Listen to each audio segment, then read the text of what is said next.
Before the Rings of Power, there were the Silmarils. Before Sauron, there was his master Morgoth. Before Aragorn and Arwen, there was Beren and Luthien. Join us as we explore Tolkien and all the ages of Middle-earth with your hosts from theonering.com, Jonathan Watson and Michael Grumbine. Welcome to the dog days of summer, where we are still getting through The Hobbit, but we're trying to do it a little bit more slowly than we used to in the past because, man, it's hard to get the schedule going when we've got so many summer things going on. So I apologize for missing last episode, guys. Yeah, my fault. I was in the mountains, and but you know, summer's a little slower. But I am looking forward to this chapter. We're getting, there was like a little lull after the elves, and now it's now we're speeding up in the storytelling part of this. Yeah, I'm excited because we were talking a little bit before recording, and the last couple episodes, there's really not much going on. It's worth talking about, but it doesn't feel like we're progressing a whole lot in the story. And now finally, and just so you guys know, we're going to be reading up to the point until Smaug's first speaks. So we're not going to get into the whole conversation between Bilbo and Smaug in this episode, but we will get into everything up to that. And there is plenty to cover. There is. Before we cover that, though, I have to remind everybody, we do have an extended podcast that you can get by going to theonering.com/member. It is only $4 a month. We have, guys, we've been doing this podcast now for 3 years? And look, no inflation, Michael. No inflation. Yes, we are here. We're inflation proof. That's right. For a little while, at least. Unless you're on Patreon. Patreon inflates their own prices, so it's $5 a month on Patreon, which you can go by getting to theonering.com/Patreon. So yeah, get the extended podcast. And we're going to be, this is coming out the night after, guys. The night after we've done a chat. So we do a Zoom chat once a month. And we just had it last night, even though I don't know what we talked about because we're recording this on a Friday. Our Zoom chat is on a Monday, and this podcast comes out on a Tuesday. So join us, theonering.com/member, theonering.com/Patreon. And today in the extended podcast, we're going to be looking at a couple things. One is Tolkien's painting of Smaug's hoard, of Smaug sitting on the hoard and Bilbo kind of with his ring on there. We're going to be taking a look at that. And then with that in mind, we're going to be talking about how that compares a little bit to what Peter Jackson did. And then we're going to be talking about dragons, whether they have 2 legs or 4 legs, and how that actually affected the Hobbit films, and how it changed, believe it or not, in the Hobbit films. So we'll talk about that a little bit too. Nice. So go to theonering.com/member. Okay, before we get started, speaking about chapter 12, Inside Information. This is episode 28 of The Hobbit, by the way. Isn't that crazy that we've had 28 episodes? That's pretty awesome. Before we get into that, guys, we have to have our Hobbit Facts. Okay, so did you know? This is so. If you're listening, I'm sorry. I have the painting of the map of the Lonely Mountain in front of us here so that we can kind of see it. Did you know, or did you think that the Lonely Mountain is pretty much almost certainly a volcano, right? There's really only nothing. So we've talked in the past about the vapors and the glowing and all that sort of stuff. I mean, all that sort of stuff kind of makes sense if you just kept thinking of it as a volcano. So to think of it like an extinct volcano, perhaps more maybe an extinct-ish volcano because of all the vapors, but certainly that would make sense for a dragon and fire to be in a volcano. And here's how, right? So in this chapter, I just thought of this quote here from the chapter where Tolkien does write, it's as if it had been an extinct volcano that was suddenly making up its mind to start eruptions once again. So that's I think that quote is from the History of the Hobbit. It's on page 680 in mine, which I think is also in the original. That's from the first draft. Okay. So I think it might be in the original too. I didn't double check.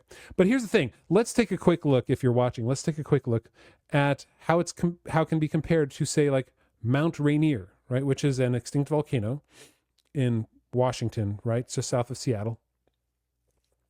And you can kind of see there's a caldera along the top. Now, Tolkien's painting doesn't really have a caldera along the top, but, you know, we don't have to be too specific about that. But you can see that it has these sort of legs that come out from it. It's got a peak. It's all by itself. It is lonely indeed. And then if we look at the topography of it, right, this is a top-down, more top-down perspective. You can kind of see how it does have these arms that come out right from the top. Some of them curl, some of them go way out, and the valleys are glaciers here. But you can see how it has a similar sort of, it's less stylized, obviously, than Tolkien's painting was, but it has a similar look and feel to how Tolkien's drawing of the Lonely Mountain kind of comes out in the same way, with these sort of arms, exactly the word he uses in The Hobbit, Right. like Mount Rainier does. And here's another version of Mount Rainier, and you can kind of see a little more specifically, like you can see how things come out from it. Now, ignore the topography all around it too, because that's just the land surrounding it, and it doesn't show you height here. But it does have these areas where there are peaks and valleys, and easier to see in the snow like this here. Anyway, so I think it is a volcano. I think that's, if Tolkien didn't mean for it to be, that's really all that it could be. And when he calls it an extinct volcano at some point, right? Especially out on its own like it is. Yeah. So there you go. That's your Hobbit fact, the Lonely Mountain. It's a volcano. I do need to point out, though, Michael, this volcano was not created by a dam being busted to drop into an ocean of... Yeah. Yeah. Wasn't designed to be turned on by a sword. Oh, sorry, guys. I'm sorry. The Rings of Power just ruined us. And whenever, like, we haven't brought it up much lately at all. We haven't, really, at all. We've been good. We've been good. But a lonely volcano all by itself does not need to have some sort of better mousetrap to be used in order to make it happen. It just does.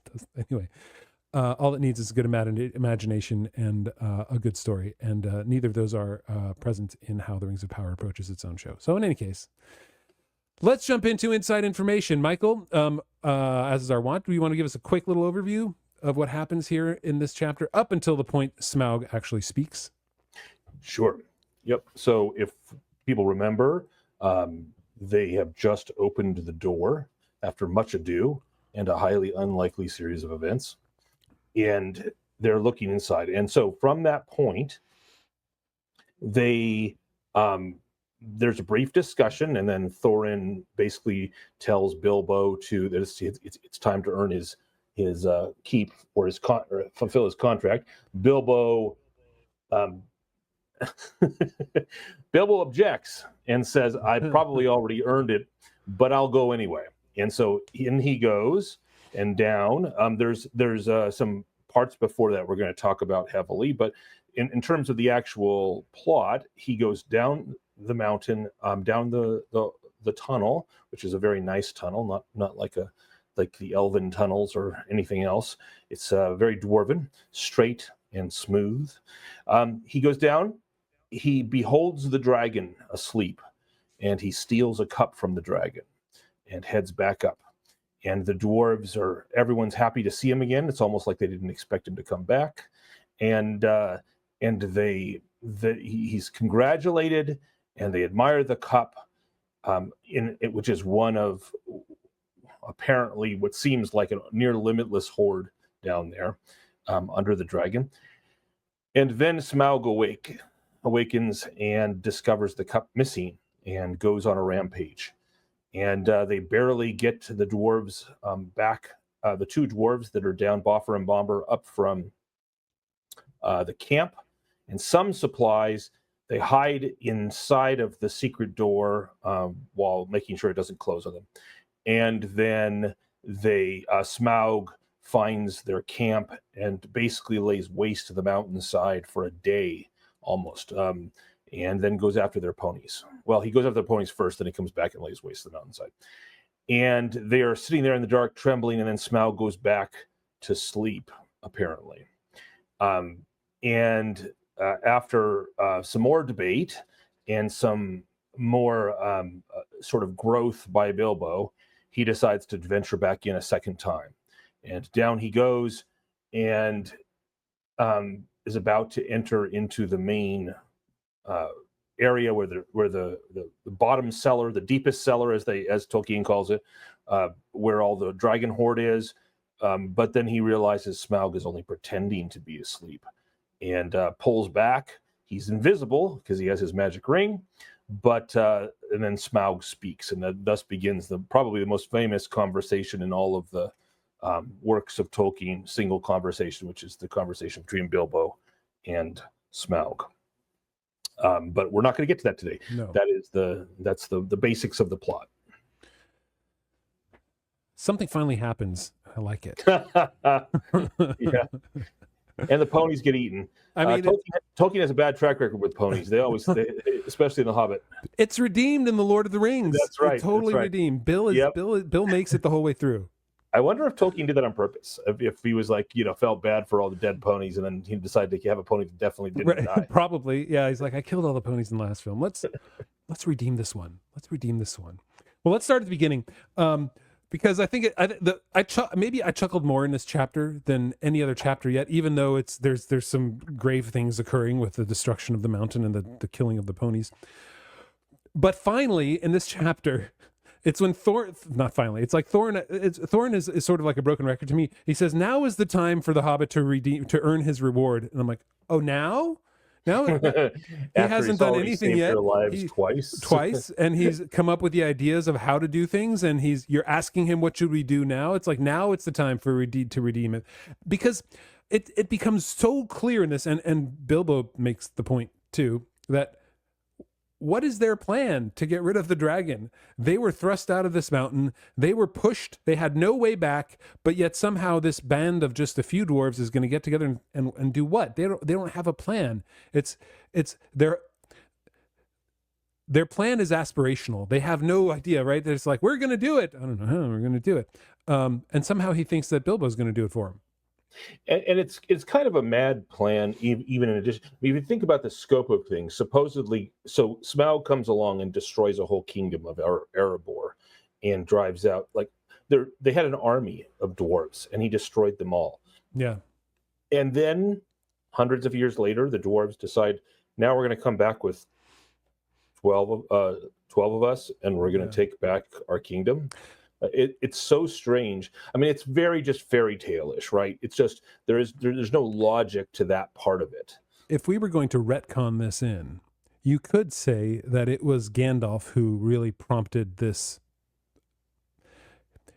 Perhaps a better way of saying it, Providence was what Gandalf was leaning on, and that's why he sent this forward. He knew that this was necessary in order to it's about the only explanation, because it isn't like Gandalf throws away the lives of the people around him needlessly. So he would have to have some sort of direct message of some kind telling him that it was time to marshal a dozen dwarves to go take back a kingdom from a dragon, which is right. and the person that the linchpin that he decides to put in charge is a fat and happy hobbit in the Shire. So it just makes no sense whatsoever from a strategic perspective, from a tactical perspective, from a realistic perspective. It has the flavor of a fairy story, but also, I agree with you. I think they're supposed to imply providence, because you have, if we remember ahead, you have the death of the dragon, which is unbelievably providential. But it requires a series of events that are so unlikely as to not be able to be planned for. So you have the situation where the dwarves are showing themselves at this moment to not be heroes, and Tolkien finally goes out of his way to explicitly say that. So he finally gives us a paragraph concluding what you and I have been beating around the bush the whole time talking about, which is that dwarves aren't heroes. He literally says that. Dwarves are not heroes, but calculating folk with a great idea of the value of money. That's the summary. That's right. Right. He prefaces that with the first sentence in that paragraph, which is, the most that can be said for the dwarves is this: they intended to pay Bilbo really handsomely for his services. Not that like they were here to defend the Bilbo. They were going to be heroes. They had a plan to take out Smaug. No. The most that can be said about them, not the least, the most, is that they could pay him handsomely for his services, which goes right with the idea that they had a great idea of the value of money. Right. And since that's what they held dear, and again, the dwarves in the Hobbit were more noble than the dwarves in Tolkien's original stories of 1917, 18, 1920, but less noble than the dwarves of the Lord of the Rings and thereafter too. Right. I think, as we've said before, you can clearly say, I think Tolkien would clearly say, I did look for it in his letters, didn't find anything, but Tolkien would clearly say that Gimli was a hero. I mean, he was noble, he was a hero, he was self-sacrificing, Right. Totally different character from any of the dwarves in the Hobbit, with the exception of Balin and maybe Fili and Kili. But which I think is really funny, because Bilbo asks for volunteers to go with him, and it says Fili and Kili looked uncomfortable and stood on one leg. Like, what does that mean? They're just so uncomfortable. They're like, they don't want to settle. Shifting back and forth. Right. Well, you know, leaning against the wall, going, "Don't look at me! Don't look at me! Don't look at me!" So yeah, it's dwarves are clearly. I mean, this is the place where Tolkien literally takes Bilbo and puts him in a category above the rest of his companions. I mean, Gandalf accepted, because Gandalf isn't there at that point. Maybe, I mean, the way to look at it is since the dwarves are, what was Tolkien say, they're tricky and treacherous and pretty bad lots. Some are not, but are decent enough people like Thorin and company, if you don't expect too much. What he knew, right? Like, you could say Gandalf knew that the hobbits would force the dwarves to rise to the occasion, in a way, because they weren't going to be, they were going to be shown up by the Hobbit, right? In the end, although they still rely on him a lot, and we'll get into it. But yeah, the dwarves are decent enough if you don't expect much, and I think that sums up the dwarves right now. Yeah, it's interesting if you think of like the cultures that he's created so far. Bjorn is an exception. He's a culture of one, so I'm gonna leave him aside for a second. But if you think about the woodland king, the kingdom of the elves, and his attitude, he's very capricious. They're very fey, but they do love their gems, and they are calculating, and they are quick to anger about imagined slights. And then you have the men of Lake Town, who remind me of like a pub crowd. They're just all super into it, like they're just cheering for one thing and then another, and then they're run by the master, who's mostly just a mercantile sort. And then you have a whole race of creatures, dwarves, that are said to be basically, they're like tiny Ebenezer Scrooges almost, but not quite as bad as Ebenezer Scrooge. I mean, some of them are, but some of them are not. But they're just variants on the Ebenezer Scrooge spectrum, where they value money above everything else. Right. Although it does say, so I mean, Scrooge came out good in the end, so he had it in him to do good. But it does say that the dwarves, quote, would all have done their best to get him, Bilbo, out of trouble if he got into it, as they did in the case of the trolls at the beginning of their adventures, before they had any particular reasons for being grateful to him. So at the end of the day, they are not evil people inherently. They got him on the quest, and they were willing to risk themselves and their lives to save him at one point, as Tolkien points out. I almost feel like there's a little bit of cope going on here with Tolkien. Like he's trying to say, he's like, we had the dwarves were kind of like sort of semi-loyal lot in the beginning, and cheerful. And then in the last, since Mirkwood, they've shown themselves to be a poor companions, ungrateful, useless, stupid, no plan to do anything, to actually get their kingdom back that has any practical use. They couldn't even find the door. Bilbo had to find their secret door in their kingdom. And so I feel like Tolkien has almost let the dwarves drift into a thing, whatever caricature he had in his mind. And so now he's explaining himself, like he does many times. Like he grows into his story. He doesn't have the grand plan where everything's laid out. He tells, his story grows in the telling, and I think that's what's happening here. Yeah. But they build great passages, so there's that going for them. They build through tracks. Yeah, that's true. The juxtaposition of the gold. I mean, we think back to the Hobbit films. I'm just trying to think like what Peter Jackson took this to a high degree where there's literally gold fever for Thorin in the film, right? It's like a literal disease that he gets that is something that he cannot avoid. Where the other dwarves do, he can't. I guess maybe it's a royal thing. But Bilbo has the exact opposite. Tolkien makes the point that Bilbo doesn't care at all whatsoever. He had absolutely no use for dragon guarded treasures, and the whole lot could stay here forever if only I could wake up and find that beastly tunnel. Was my own front hall at home. All he wanted to do was go back home. He didn't care about any of the treasures at all. So even the reward that the dwarves were going to give him was completely useless to him. He was going because he had a tookish side that was always constantly driving his steps forward, although his heart always wanted to be back home, back in his front door, sitting on his bench, smoking a pipe. But he still did it. And it's funny, even in here, none of the other dwarves were willing to walk down the nice straight hall that they could build because Bilbo clearly saw it. It was a dwarven constructed tunnel. But none of the dwarves would even walk down the tunnel with him. Like they were too afraid. And so the idea that they are heroes at all in this here is completely false. The only time they become heroes is when they want to defend their hoard once they have it back. Right. Yeah. And so I found that him going down the hall was sort of the perfect combination of his Tookish and Baggins side, because he reminisces, but he still goes. He reminisces, but he still goes. He doesn't stop to actually say, "No, what? I'm just going to go back home." He's like, "No, the adventure is calling to me, but I want my home." Right. Now, I also noticed that point about what Bilbo's true love is always his home, and the gold has little to no hold on him. What does have hold on him now he is a small hold is whether or not he's fulfilling his contract, and he makes a point about that and says, I think so, like all good Englishmen, because hobbits are English, he cares about the contract, but he points out, I've actually probably fulfilled the contract twice already by saving your lives essentially at Mirkwood and then in out of Lake Town.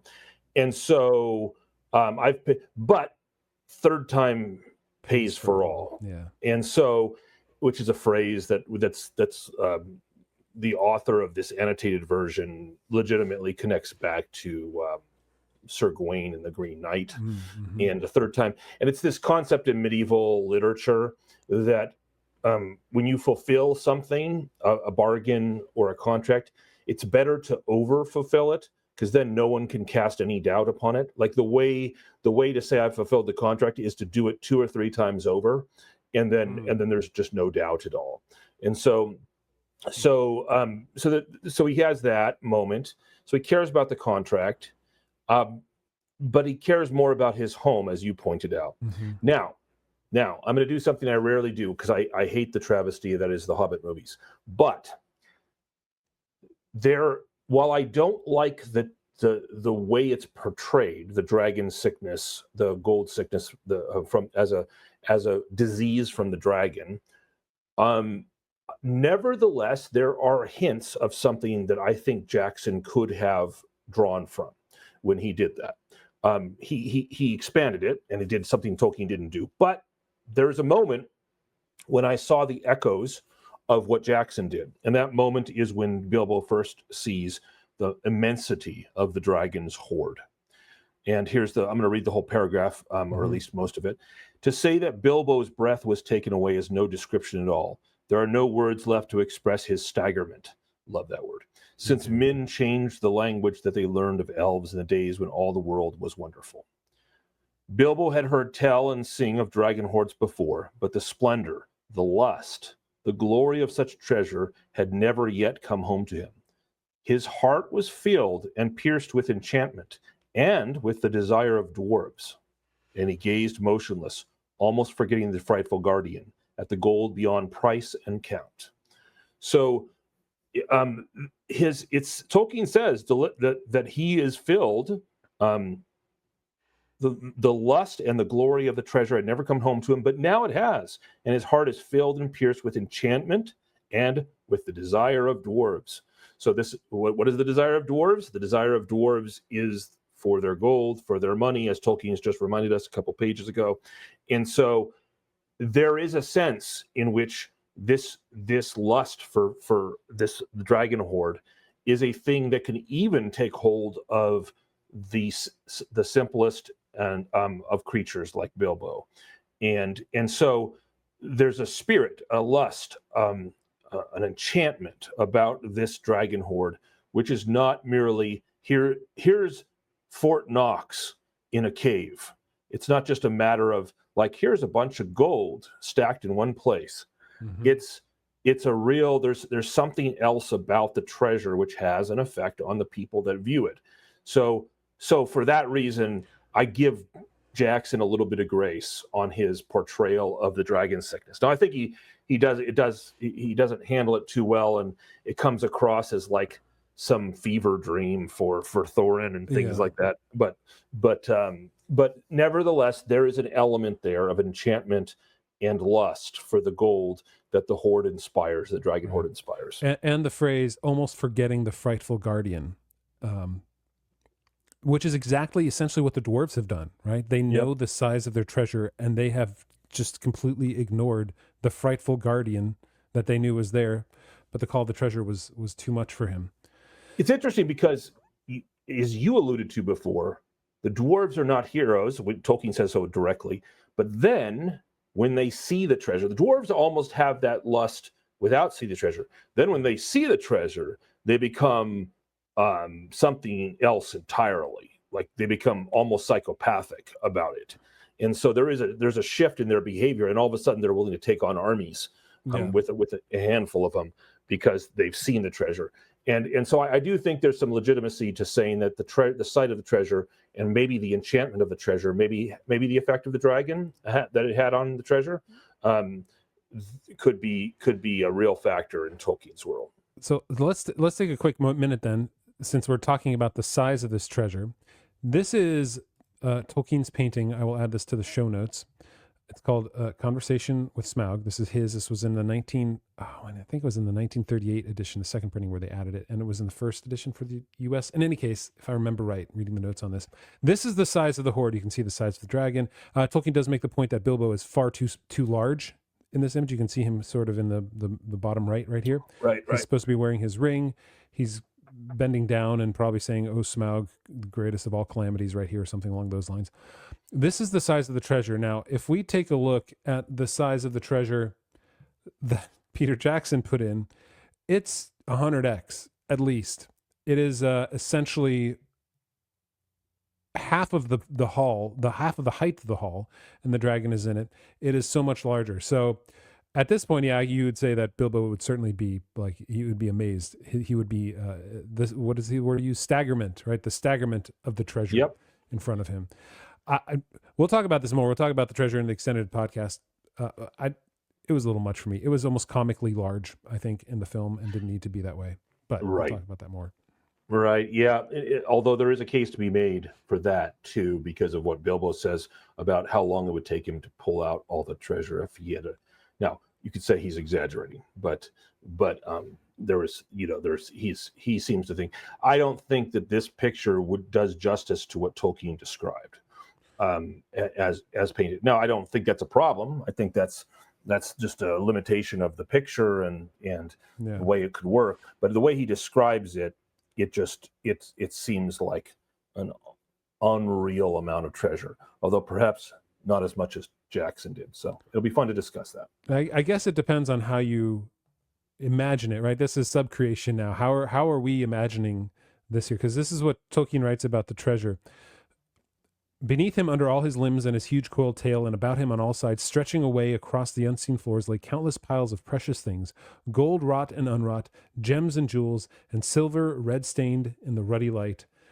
Let's see. Is there anything else he says, right, other than the staggerment, the lust, the glory? Yeah, it does describe mounds of treasure. It does describe, as you just read, the treasure is stretching away across the unseen floors. Yeah. And we don't have a sense of that in this picture.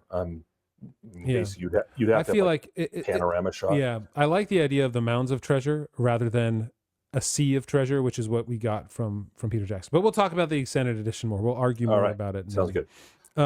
Okay. So Bilbo goes in and he decides to grab one cup, which I thought this was interesting. This is what I learned, is that this is very similar to what happens in Beowulf, where a cup is stolen from the dragon's treasure there. And it's a two-handled cup too. And Tolkien wrote, let's see if I can find this quote here.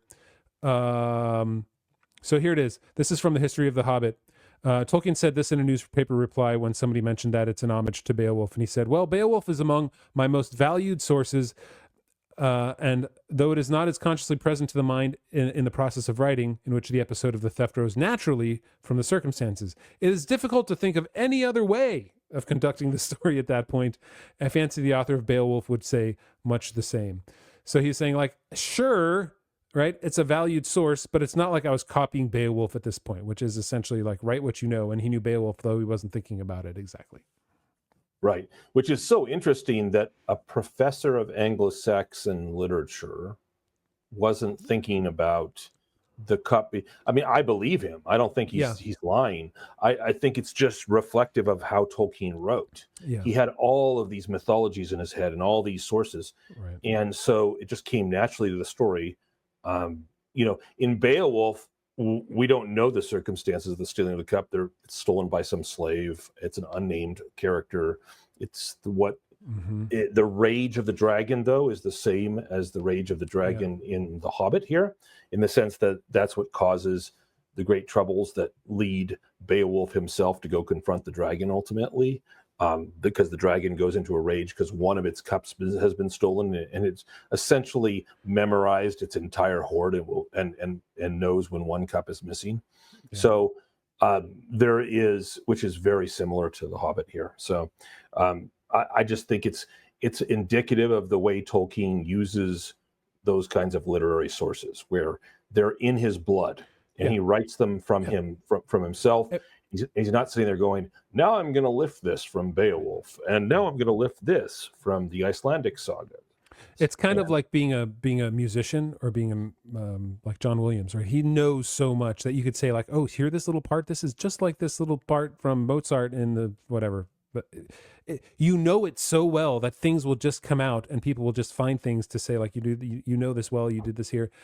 Exactly. Now, I don't know if Howard Shore did that with the song "This Is the Hymn, This Is My Father's World," and the theme for the Hobbits, the Shire theme. Because that is uncannily the same, and they're both. It is uncannily the same, but it's become beloved because it's a beautiful riff. The riff itself, the melody line, those two chunks of the melody. So I'll give him some grace, I guess, a little bit more than before. Maybe not all the grace in the world. Right in your old age, you become a little more tolerant. Well, not tolerant. No, I still think he stole it, but he just doesn't know how much he stole. Maybe the first time. In any case, I think you're right. It was in Tolkien's blood. This is what all artists feel. The waters he swam in, the oceans he surfed. This is everything there, right? And all myths, especially the Anglo-Saxon and Norse myths, right? These are the things that he knew, and he wouldn't have said, you know what, there's that part of Beowulf. I'm going to insert that right here with the Hobbit. That doesn't make any sense. Like, that's not how you write. You just write what you know, and you write what comes up in your mind, especially the way that he wrote it. And he wrote, so the way he did this, just so you guys know too, in the History of the Hobbit, they make this point that he would write brief outlines for the sections to come. It's not like he outlined the whole thing and then wrote it. But even then, as we'll learn, I think in next week's episode, things did change. Particularly, for instance, we'll talk about this next week, and how Smaug died from his original notes to his final story. So he did change as he wrote the story, as he continued exploring the characters and exploring the locations and exploring the plot. Okay. So he grabs it. He goes back. The dwarves are super happy that he's got one cup. They're overjoyed. Right. Yeah, I have to say, in light of your Hobbit back, Jonathan, sorry to interrupt, but they actually reference a volcano. It's really funny. when suddenly a vast rumbling woke in the mountain underneath, as if it was an old volcano that had made up its mind to start eruptions once again. Yeah. But if Jonathan is right, it was an old volcano. As if it was the original first draft was extinct volcano, actually. So he changed it to old volcano. But I mean, this is one thing. Maybe he saw, like, at one point, you know, he was familiar with what a lonely mountain would look like, and it had to be an extinct volcano. There's no other reason to have a mountain somewhere in the middle of nowhere. Right. So yeah. So they're happy. They get they pass it around the cup from hand to hand, talking delightedly of the recovery of their treasure, forgetting the dragon. But as Tolkien says, it does not do to leave a live dragon out of your calculations if you live near him. The understatement of the century. And this is when Smaug comes out, and one cup, he realizes one little piece of his treasure is gone. He rages like a rich man losing a penny, essentially. That commentary line is so beautiful. It's hilarious because we first see the mind of Smaug in this, and Tolkien has done this before. We see the mind of the spiders in this. We don't see the mind of the trolls as much. But we hear their mind because trolls are thick-headed things, and so they have very few thoughts, and they all come out their mouth. But we hear them from the mind of Smaug. and we hear that about his dream, where essentially there's Bilbo in his dream, a small warrior, which says, Bilbo is not. Yes, it's true. He says, in which a warrior, although altogether insignificant in size, but provided with a bitter sword and great courage, figured most unpleasantly. So Smaug has nightmares, apparently, and then he. It talks about what Smaug thinks about the little hole that leads to the secret passage, and then he goes into immediate rage. Thieves, fire, murder, such a thing had not happened since he first came to the mountain. His rage passes description, the sort of rage that is only seen when rich folk that have more than they can enjoy suddenly lose something that they have long had but have never before used or wanted. It's like highly specific there. Right. He speaks from experience. What's funny, though, is we all know somebody like that in our past, right?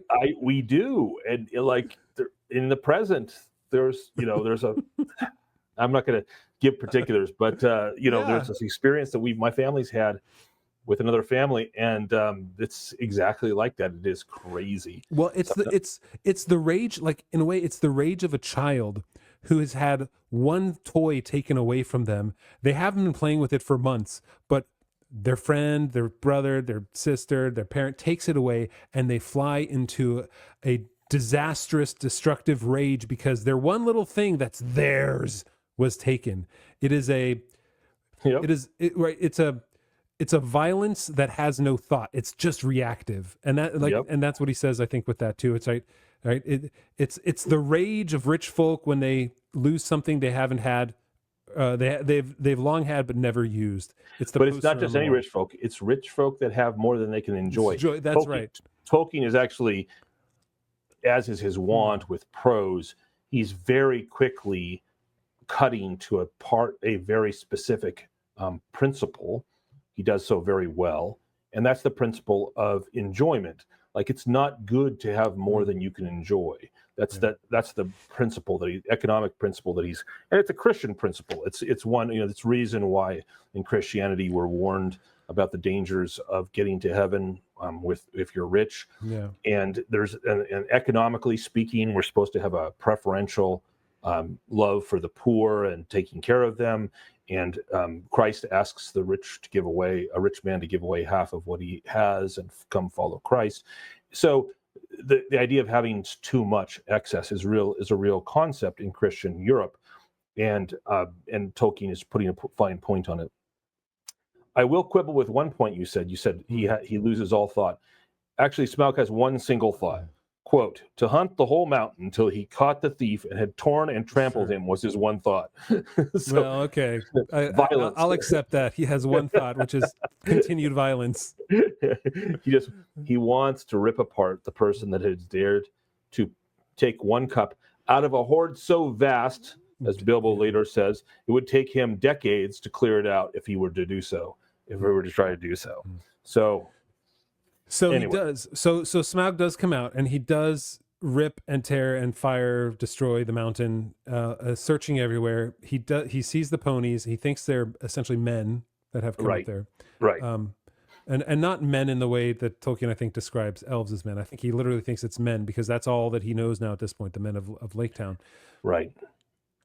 They come up, and the dwarves take refuge in the cave, and then they're back on Bilbo's back. They're like, "Why? Why did you take the cup?" And he's like, "Hold on."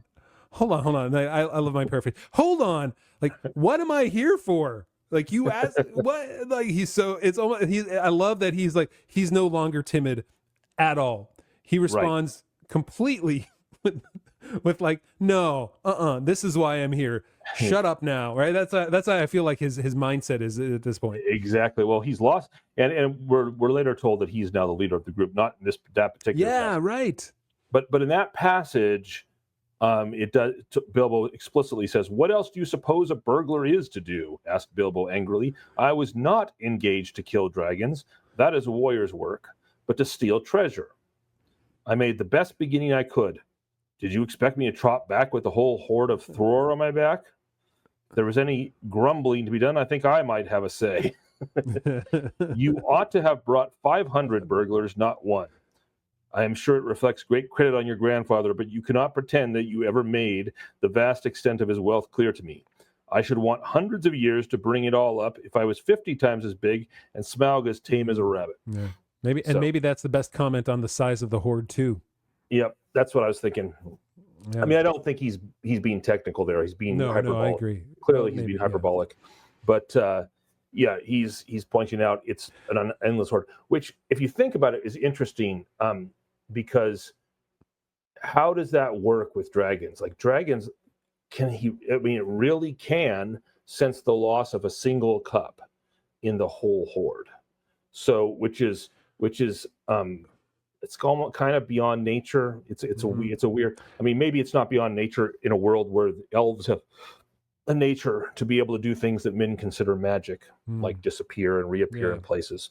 And Bjorn has a nature that includes changing to a bear and back. So maybe the nature of dragons includes this connection or affinity with their treasure, where they almost identify with it. Well, and that was a mythological part of his studies too. This is what dragons knew, right? The same reason that the dragon in Beowulf destroyed the hall and destroyed the men. That's very true. It was already established. It's not like something that he decided to throw into the Hobbit. That dragons they know when they lose a coin, they know when they lose a cup. It is at this point though that where Bilbo is like, he doesn't wait for Thorin to say, "What should we do now?" He's like, "Well, if you really want my advice, we can do nothing but stay where we are. By day, we can no doubt create about safely enough to take the air." But in any case, this is the point at which one paragraph later, Tolkien says, now he had become the real leader in their adventures. He had begun to have ideas and plans of his own. And so he's the one now driving forward exactly what they're going to do. And so he decides to go back down. And what does he say? Well, earlier he mentions his luck had been pretty strong lately. And so I think that allows him to make this decision that old Smaug is weary and asleep. He can't see me and he won't hear me. Cheer up, Bilbo. So he decides to go in there and try his luck to, I guess, finding, seeing what next steps can be made. Yeah, well, but also I think we're given a clue, right? Because of what he actually does, but he says it. There's a foreshadowing. He says to the dwarves before he leaves, "Perhaps something will turn up. Every worm has his weak spot, as my father used to say, though I'm sure it was not from personal experience." So every worm has his weak spot, and that is indeed what Bilbo ends up doing, is identifying the weak spot, which allows Bard to slay Smaug. Right. So at this point, his plan is essentially to go there and try and find the weak spot, right? To try and find something, some way, right? He has no we're going to do this. We're going to set the greater mousetrap of we're going to, what is it? I just think of the Hobbit films where the whole idea they had to get the goldsmiths, the fires running again so they could yeah, melt the all the Rube gold. Goldberg. Yes, exactly. Way That's to what kill a Rube dragon. Goldberg, not the mousetrap. The Rube Goldberg device of somehow encasing him in. It was so silly. But his idea is like, okay, what's his weak spot? And he goes back to the proverb his dad: every worm has, and worm again is dragon. Every worm has a weak spot. Right. Small worms have many, many weak spots, not large ones. Yeah. Small worms, one would say, are all weak spot. Yeah, that's right. Yes. So this one has Smaug hopefully is a different kind of worm. one.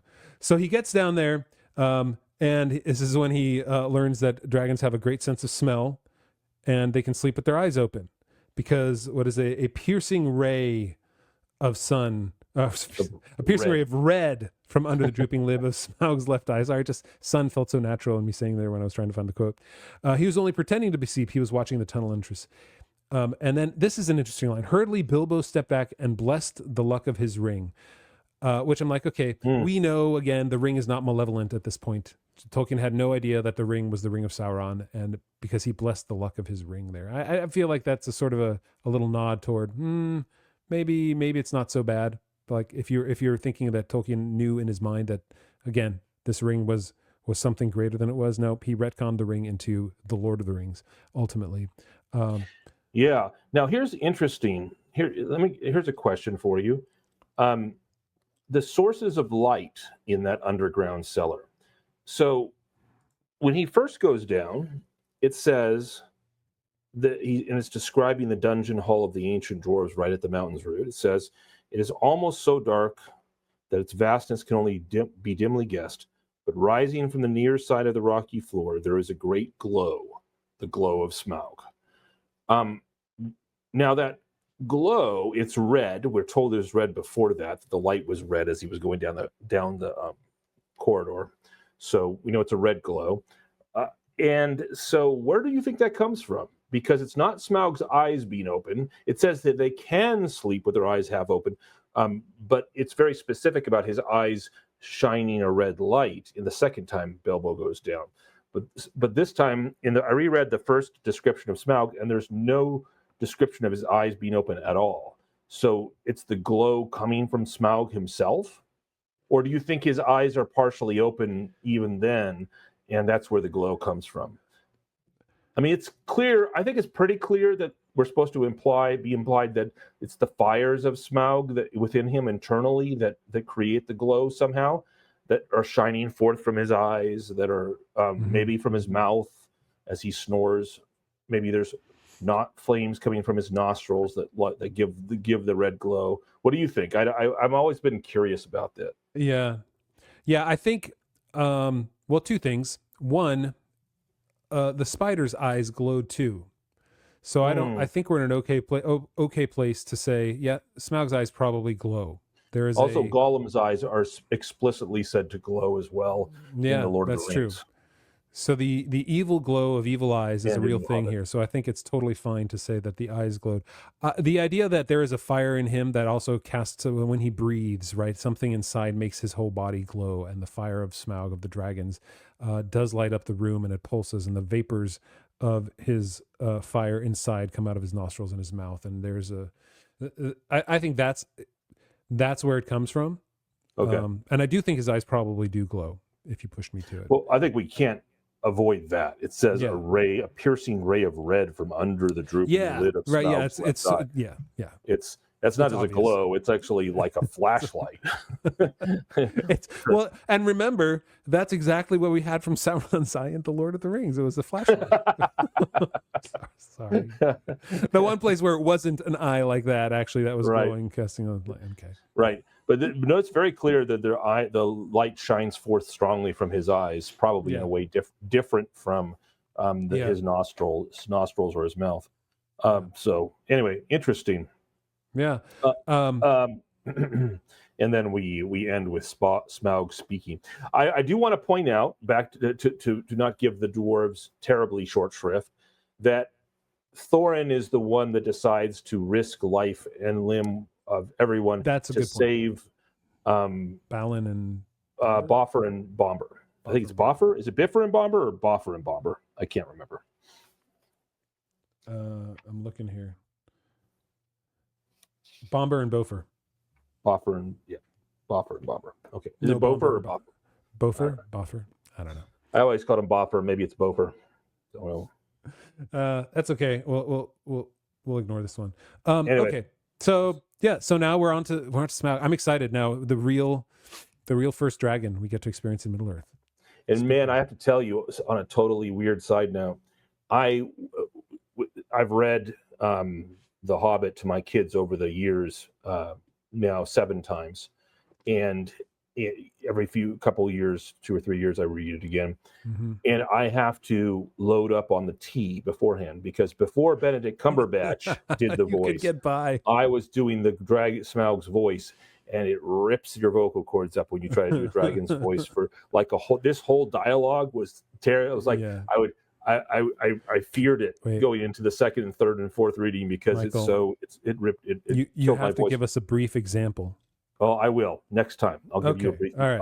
I'll read Awesome. in the dragon's voice. Right. Because I did do Gollum earlier, right? I tried my attempt at Gollum. But you now have to do the dragon. All right. I'll do it a little bit anyway. I have one other thing I want to bring up, and something that I like to bring up is the best prose, the best writing that I found in it, or perhaps one that just sticks out to me, because the first thing that drew me to literature was actually the quality of writing and how the words made me feel, not so much that's why I like Jabberwocky by Lewis Carroll so much. And it's this line where Tolkien uses the sound of the language, I think, to convey what Smaug sounds like to the dwarves and to the Hobbit. Very nice. This is when they first start sensing him, feeling him, hearing him. Wisps of vapor floated up and past him, and he began to sweat. A sound, too, began to throb in his ears, a sort of bubbling like the noise of a large pot galloping on the fire, mixed with a rumble as of a gigantic tomcat purring. This grew to the unmistakable gurgling noise of some vast animal snoring in its sleep down there in the red glow in front of him. So there are all these very guttural words that he ends up using in this description of Smaug, where he says the words like throb, bubbling, galloping, rumble, purring, gurgling, snoring. And so like you get this sort of feeling that's coming just out of the words. Very onomatopoeic. Yes. And I know 100% this was on purpose, right? He used those words to convey it. Even later, he uses the words thrumming and whirring, like the double R words, this sort of deep throat sound that you can't just describe, but you have to give to people through the words that you're using to describe it. So I wanted to point that out, that I love that. That's awesome. Yeah. That's the way that he uses words too. It's not just like there was a deep guttural noise coming out of the ground. No. It was throbbing, it was bubbling, it was galloping, it was purring, it was gurgling, it was snoring, right? All these words that together form that. Exactly. I love that. Yeah, a lesser author might have just said that the Bilbo could hear the distinctive noises of the dragon snoring in the distance. Right. Yeah. Exactly. Or a monster snoring in the distance. But Tolkien, being the master of language that he is, he makes us feel it with the onomatopoeic words. Yeah. Thrum is my favorite. Thrum has always been one of my favorite onomatopoeic sounds or adjectives. So all y'all, next week when Michael does the sound of the dragon speaking, we have to remember all these words. Is he thrumming? Is he throbbing? Well, I'm not going to do this sound gurgling? of the dragon snoring. That's Okay. the snoring. I don't think he gurgles when he talks. But all right, okay. Well, anyway, we'll clip it out and we'll see we'll put you up against the other. No, we won't. Yeah. Against Benedict Cumberbatch. Oh, thanks. That's great. Against a trained English actor. I'm supposed to. I have to admit, ever since my kids saw that, my son and my daughter, my first son, first daughter, told me later on that they loved that scene because it was so much like what I had done. Although I think, as I told them, you're very kind. I don't have Benedict Cumberbatch's voice, but it is a cool, like the sound of things and the way he talks is very, it's very monstrous. Yeah. Okay, we'll get into that more next week. We have a lot to talk about with Smaug's voice and Smaug speaking. All right, guys, thanks for joining us this week as we get into the first half of Inside Information. Next week, the second half. If you want to hear us in the extended podcast talk about dragons and whether they have 4 legs or 2, and Tolkien's painting, and we'll talk about the hoard. How big was it really? How big was it really? And then nobody knows for real, right? There's no cubic measurements of gold that we have to rely on here from The Hobbit, but we can talk about it. So join us there at theonering.com/members, theonering.com/Patreon, and join, and you can join us in a chat too next month in August, because guys, you missed it. Sorry, everybody, you missed it. Next month. All right. See you on the other side, everybody. Bye, freeloaders. Did you think it would end this way? Oh, the journey doesn't end here. The grey rain curtain of this episode will be rolled back, and all will turn to silver glass. And then you hear it. Distant sounds like waves on diamond shores. A far greater episode under a swift sunrise. All right. Oh, I still have that up. Let me move that. Okay. So let's talk about dragons first. And the idea of 4 legs versus 2 legs. Sorry, everybody. I'm just getting this video going here, this image up. Okay, 1 second. Here we go. All right. And there it is. Okay. So here is Tolkien's painting of Smaug. He has 4 legs because he has 2 here and 2 wings. And if you're curious, you know that Smaug actually had 2 legs and wings with sort of like hands at the end of the first the first knuckle, the first elbow, I guess you could say. I don't know what it is, right? Wherever Right. the hand, so that he could put his hand down and the wing would come back out of it, which is another way to do it. However, did you know that in the original Hobbit, in the theatrical edition, not in the extended edition, the theatrical edition, he actually had 4 legs. Smaug actually had 4 legs. But Peter Jackson, he changed it. Because he said this here. Originally, the dragon we envisioned was bigger. The idea was to get the fear through his bulk. In fact, if you go back and look at the first film, the scenes that he was in, he was actually a 4-legged dragon. Let's see. I think I have this here. I can bring this up. And for those that have doubt from Tolkien's perspective, I'll just say, because you look at that painting that you saw, and you can see the one of the hind legs, like in its knee sticking up, but the hind legs aren't clearly laid out in that picture. Right. But there's the Death of Smaug drawing that Tolkien did, where he clearly has 4 legs, and there's the map of Thror, in which he clearly has 4 legs flying above the mountains. Right. So here, check out this scene here. I'll show to y'all who are watching on YouTube. Whoa there, buddy. Pixelation. That's a lot of, okay, that's better. Here we go. So this is Smaug walking through, and if you look, you can see that 4 legs walk through. There's one, and then here comes in, and then you can see through the smoke. There's a step, and so yeah, it's very brief, but they had 4 legs on Smaug in the original Hobbit right here. So there's one coming through, and then you can see right here. This is the step of the front leg right there. Yep. Anyway, yeah. So, what do you think? 4 legs or 2 legs? Do we go with what Tolkien actually had? Let me add this back. Well, so in the second and third movies, because we totally needed 3 movies for No, we didn't. single book. No. He has 2 legs, but he has his arms are part of his wings, and he kind of uses them a little bit like legs.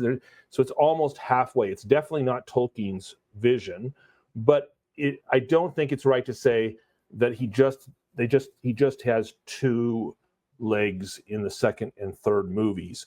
I mean, he does in one sense. They're 2 legs, but he has arms that he kind of walks on like legs, or he rests on like legs. It's more like a wyvern than a dragon. Dragons have 4 legs, wyverns have 2, and this is kind of like a halfway point. Peter Jackson, not this. What you're showing is Tolkien's version, which is definitely 4 legs. Dragons are related to great lizards. They have 4 legs. Lizards have 4 legs. So that's clearly what Tolkien intended. But here, yeah, you have Smaug, and he is sitting there with, he uses his wings, like his arms are part of his wings, kind of like a pterodactyl. And so when he runs, he kind of rests on his arms. He runs on his arms as well as his legs. So definitely not Tolkien's vision. Now, I think it makes him look less majestic and more serpentine, more monstrous, more other from what we expect. Lots of things have 4 legs. A creature that has 2 legs and 2 arms that are part of its wings with claws on the end that runs on its hands. That's a very insane looking creature, and Smaug is more like that. And so I think if I'm going to give him Jackson the benefit of the doubt, it makes him more epic in a monstrous way, whereas Tolkien is more. Now, if you did Tolkien's version and we had a clear picture of Smaug from the first movie of Jackson's, the bulk would be unbelievable. Like that would be stunning. Like it would be, instead of looking like some weird walking pterodactyl, it would look just like this monstrous powerhouse. So let me. Yeah. Well, here, let me show you. There was a movie that came out in the 90s called Dragonheart that had a dragon with 4 legs and wings. And this, let me put it in there. This is essentially what it looked like. It's just a little funky. It feels like a horse with wings, kind of sort of. I mean, this is the 90s CGI. So yeah, this was bad. This was the first real dragon CGI they tried to do with the character. But the structural design is like Smaug. Exactly. So I think you're right. I think adding him as a 2-legged, 2-armed with 2 wings that are also the arms, it makes more sense. He would crawl more like I hate to say this, more like a gorilla kind of walks around, right? He would or a bat. There's bats. That's a good way to put it. Bats actually walk like that. They have wings, and the larger bats, they kind of prop themselves on their wings as they crawl along. Yes. Yeah. And speaking of that, I don't know if you noticed in here. Look, there are bats in the top of the. I did not notice. Right That's cool. There are some bats that he has there. It almost looks like the night sky, but he throws bats at the top of his painting with Smaug. Here's Peter Jackson's quote when they realized that the 4 legs wouldn't work. We realized that once you saw Benedict Cumberbatch performing, we especially got this from watching Benedict perform. He got down on the ground and started slithering around like the way Tolkien described Smaug in the books, which is as a big worm. Okay, which... He's not understanding the word worm there, but know, yes. Right? Okay. Once we saw Benedict doing all that, we realized that you can't have him be this big 4-legged creature with wings on his back. He needs to be 2 legs, and his wings need to be his arms properly, as you would expect a creature to be like a bat or a bird. So yeah, he changes it, and I think it's a cinematic decision. If we were to ever go through all the changes in The Hobbit, which would take us 6 years or more. This is one I would be okay with, the way he changed Smaug. Yeah, I'm okay with it too. I'm okay with it too. I also think, just to be fair, that you could do a very impressive, scary 4-legged Smaug as well. You could. And with modern CGI. Yeah. So, but Isn't it crazy to you how this movie was? So now this movie is 15 years ago. Like the CGI in these movies, it's obviously CGI, but I don't think they've improved CGI in the last 15 years. Well, the only way they've improved it is when it comes to humans and human CGI, right? Portraying humans in complete CGI mode, and the speed with which it can be done. Like de-aging people or something else? De-aging people, putting in entirely CGI humans in movies now at times where they replace, especially in action scenes where it's far less noticeable compared to, say, The Matrix, or even some scenes in The Hobbit where they replace them all and they feel like they're floating along, like in Moria, when they have all CG hobbits running along on all the I guess it's not Moria, Misty Mountains in the Hobbit city, or the Goblin City. Okay, let me get that Goblin right. Town. Goblin Town. Thank you. So it has. I mean, in that way, it's gotten better. In the speed with which you can do it, it's gotten better. But yeah, I mean, it still holds up. I mean, what movie was it? Some of the early Marvel movies still look great CGI wise too. Yeah. But then in the most recent ones, like they just completely replaced they didn't even have them wear their suits anymore. They just replaced them digitally after they filmed it all. So went crazy. All right, so let's talk a little bit about the Hoard. Yes. The hoard is, so this is the hoard here. And again, the hoard, he talks about mounds, but then again, Bilbo later says it would take me 100 years, even without a dragon, to bring it all up. Now, maybe that was a little bit hyperbolic, but you're making the point like, there is a lot of gold here. There's a lot of hoarded treasure. Yes. Enough for Smaug to sleep on like this. And Tolkien made the point that Bilbo is too small in here. You could say Smaug is too small. Too large. Sorry, Bilbo's too large. Smaug is too small. Right. But is it this kind of a hoard? Or is it... Oh, let me get it up here. Where is it? No, I'll have to find it. Is it the hoard that we have in the Desolation of Smaug, the film, where... It's like an ocean in that one. It's like it's like this ocean of gold. Yeah, I like what you said. Mounds is right. So instead of the gold being hills and or just sort of like the whole landscape is gold. I mean, look at that. Yeah. And it's not only just mounds. Yeah, this is when he's walking up and Smaug is there and he sees him for the first time. But it's not just gold. It's almost, I don't like how this is indescript gold. It's just sort of lots and lots of coins. Yeah. Yep. And that doesn't hold with the rest of Middle Earth ultimately. Like here, okay, you can see that, but everything is sort of like scattered in among the coins with gold and all that sort of stuff. I just didn't like how it just felt like, guys, here's what we can do with CG. We can create essentially waves and waves, like crests and troughs of gold in the Lonely Mountain. And just in Erebor, I just don't like it. It just felt fake. It felt unreal. Problem with a lot of CG in a lot of movies, it doesn't feel real, and that's what this felt like to me, right? So anyway, I don't know. Like, were you okay with it? Is that what you thought when you saw the films? Was it too much gold? I mean, yes. Look, those. Why? Yeah. First of all, there's the films had the major problem that he was supposed to be being silent. So there's no way to actually be silent while you're walking on mounds of gold. Yeah. Right. Does he have his ring on right now? He took it. He puts it on. He goes in with. Never mind. I stopped caring. Okay, so there's the reality is you can't do like Smaug is under the gold in this version as opposed to being on top of the gold. This is too much. There's no way that a dwarf kingdom could even amass this much gold. It's totally unrealistic. You know what I just realized? It's unrealistic. Like Scrooge McDuck in DuckTales is unrealistic in the very beginning, where he just dives into his gold. Because that doesn't happen. You can't do gold that. Is like an ocean. Yep. It's not the way gold works. So there's a I mean they're trying to do sort of visual tricks here to wow the viewer. Yeah.